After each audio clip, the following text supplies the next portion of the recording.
Hello student, today our topic is mixture. Mixture क्या होता है, व्हाट इज मिक्सचर, और प्रैक्टिकल फॉर्म में हम इसको कैसे दिखा सकते हैं, कैसे करके सीख सकते हैं, इसको एक एक्टिविटी के माध्यम से हम यहाँ पे करके सीखेंगे। सबसे पहले यहाँ पे मैंने आपको 3 थिंग्स यहाँ पे रखी हैं। सबसे मिडिल में बीकर बोलते हैं इसको, और बीकर के अंदर हमारी लिक्विड फॉर्म में वाटर है। सेकेंड इज ये हमारा वॉच ग्लास होता है। इस वॉच ग्लास के अंदर मैंने कुछ शुगर के पीसीज रखे हैं क्रिस्टल्स फॉर्म में, एंड सॉल्ट। ये 3 आइटम्स मैंने यहाँ पे रखे हैं और इनके थ्रू हम एक एक्टिविटी यहाँ पे स्टार्ट करेंगे।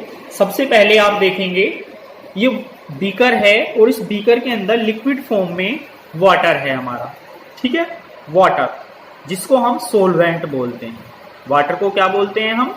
सोलवेंट। और ये मैंने साल्ट लिया है। जो साल्ट है, इस साल्ट को हम साइंस की फॉर्म में सोल्यूट बोलते हैं। सोल्यूट मीन्स ऐसी थिंग्स जो वाटर में डिसॉल्व हो जाती हैं, उनको हम सोल्यूट बोलते हैं। अब एक्टिविटी के थ्रू हम इसको देखते हैं करके। ये देखिए आप, ये देखिए आपको इसमें जो साल्ट है, इस साल्ट के कुछ मॉलिक्यूल्स जिनसे नमक ये मिलके बना होता है साल्ट, आपको इसमें पानी में ड्रॉप होते हुए, गिरते हुए यहां से दिखाई देंगे आपको कुछ। ये देख रहे हैं ना, तो इनको हम पार्टिकल्स बोलते हैं, इनके मॉलिक्यूल्स जो इसके अंदर में वाटर में इनको डाल रहा हूं। तो ये जो साल्ट है हमारा, ये सोल्यूट है, और जो लिक्विड है ये सोलवेंट है। और इस सोलवेंट के अंदर अब आप देखेंगे, मैं इसको कंटिन्यू यहाँ पे घोलूंगा, और घोलने के बाद आप देखेंगे जो साल्ट के पार्टिकल्स हैं वो डिसॉल्व हो गए, ठीक है। और जब हमारा कंप्लीटली सोल्यूट किसी भी लिक्विड में डिसॉल्व हो जाता है, तो ये हमारा बन जाता है, प्रिपेयर हो गया solution. This is a solution. आप देख रहे हैं ना, ये पार्टिकल्स जो हैं साल्ट्स के, ये इसके अंदर डिसॉल्व हो रहे हैं, और डिसॉल्व होने के बाद में ये प्रिपेयर हो जाएगा हमारा सॉल्यूशन। तो कोई भी अगर मिक्सचर है, उसमें 3 आइटम्स हमारे यूज होते हैं। सबसे पहले फर्स्ट ये देखेंगे आप, जो हमने इसमें शुगर भी ले सकते हैं हम, और साल्ट भी ले सकते हैं, जिसको हम सोल्यूट बोलते हैं, ठीक है। इस सोल्यूट को किसी भी हम लिक्विड फॉर्म में, जैसे हमने यहाँ पे वाटर लिया है, क्योंकि लिक्विड फॉर्म में हम मिल्क भी ले सकते हैं, लेकिन वाटर को इसलिए लेते हैं क्योंकि वाटर एक यूनिवर्सल हमारा सोलवेंट होता है। यूनिवर्सल मीन्स जिसमें मोस्टली चीजें डिसॉल्व हो जाती हैं, थिंग्स, ठीक है। अब आगे का जो चैप्टर आएगा उसमें हम यही डिस्कस करेंगे कि कौन सी थिंग्स हमारी वाटर में डिसॉल्व हो जाती हैं और कौन सी थिंग्स नहीं हो पाती। और जब कंप्लीट सोल्यूट हमारे सोलवेंट में डिसॉल्व हो जाता है, तो थर्ड हमारा कंप्लीट हो जाता है, जिसको हम बोलते हैं सॉल्यूशन। क्लियर?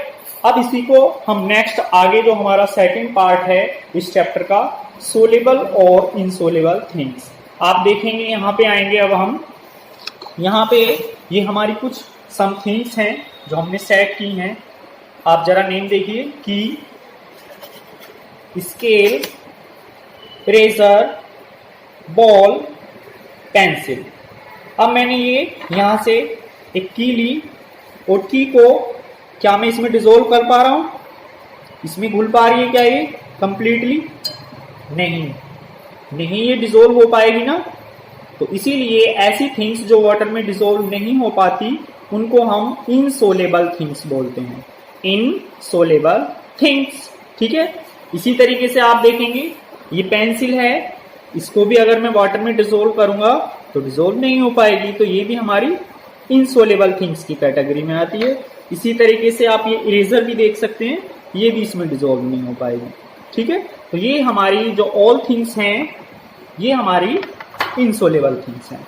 सोलेबल थिंग्स के बारे में अगर आपसे कोई पूछता है, तो हमारा जो सोल्यूट कंप्लीटली डिसॉल्व हो जाए वाटर के अंदर, वो हमारी सोलेबल थिंग्स होती हैं। जैसे अभी हमने क्या लिया था, सॉल्ट। सॉल्ट को अगर हम वाटर में डिसॉल्व करेंगे, कंप्लीटली डिसॉल्व हो जाएगा, तो ये हमारी सोलेबल थिंग्स हुई। इसी तरह से हमने साल्ट को डिसॉल्व किया था, ये हमारी सोलेबल थिंग्स हुई, ठीक है। तो हमारी 2 कैटेगरी होती है डिसॉल्व होने के लिए, soluble things and insoluble things. और ये हमने एक्टिविटी के माध्यम से आपको बताया था। अब यहीं पे आपके चैप्टर में एक मोस्ट चीज और है कि कौन सी चीज हमारे वाटर में फ्लोटिंग करती हैं और कुछ चीजें जो वाटर में फ्लोटिंग नहीं करती, वाटर पे फ्लोटिंग करती हैं और कुछ थिंग्स नहीं कर पाती। ऐसा क्यों होता है, ये हम एक प्रैक्टिकल के इससे आपको करके बताएंगे। ये देखेंगे आप, ये हमने एक लिक्विड लिया जो यूनिवर्सल सोलवेंट की फॉर्म में है, और इसमें हमने एक प्लास्टिक की बॉल इसमें डाली। अब आप इसमें देखेंगे कि इसमें सिंक हो रही है, फ्लोटिंग हो रही है। आप देखेंगे, अपने आप ऑब्जर्व करेंगे, जो बॉल है वो बीकर में नीचे नहीं जा रही है, ये क्या कर रही है, वाटर के ऊपर फ्लोट कर रही है, ओनली तैर रही है। ठीक है, अब ये ऐसा क्यों हो रहा है वो मैं आपको आगे बताऊंगा अभी।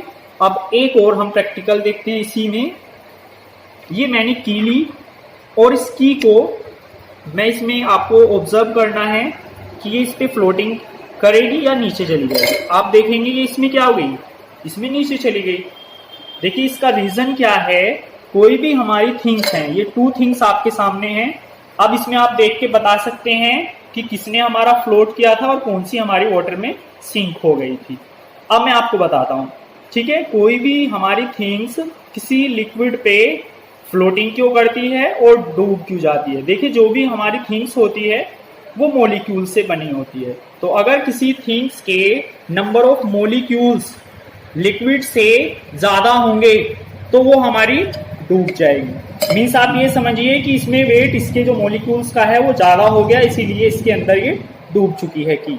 लेकिन जो बॉल है ये इसके ऊपर स्विंग करेगी, तैरेगी, क्योंकि इसके जो नंबर ऑफ मॉलिक्यूल्स हैं वो वाटर से कम है। मीन्स ये हल्की है। तो जो भी चीज हल्की होती है, और इसको डेंसिटी भी कहते हैं साइंस की फॉर्म में, तो अगर किसी थिंग्स की डेंसिटी कम होगी तो वो फ्लोट करेगी, और अगर किसी की डेंसिटी ज्यादा होगी तो वो डूब जाएगी। तो की जो डेंसिटी है, नंबर ऑफ मॉलिक्यूल्स हैं वो ज्यादा हैं, क्योंकि ये सॉलिड फॉर्म में है, और ये जो बॉल है ये अंदर से हलो है, खोखली है, तो इसमें जो अंदर नंबर ऑफ मॉलिक्यूल्स हैं वो कम होंगे। तो इन दोनों प्रैक्टिकलों के थ्रू हमने देखा कौन सी थिंग्स हमारी डिसोल्व हो जाती हैं, इनडिसोल्व होती हैं, फ्लोटिंग करती हैं, सिंक हो जाती हैं। हमने मिक्सचर के बारे में स्टडी किया, और नेक्स्ट वीडियो जो नेक्स्ट चैप्टर इसी से रिलेटेड है हमारा, उसमें हम कुछ मेथड्स होते हैं कि चीजों को, थिंग्स को हम कैसे सेपरेशन करके उनको अलग एक चीज से दूसरे से निकाल लेते हैं। तो ये आपका जो नेक्स्ट वीडियो आएगी नेक्स्ट टर्न पे, हम उसकी वीडियो आपको सेंड करेंगे।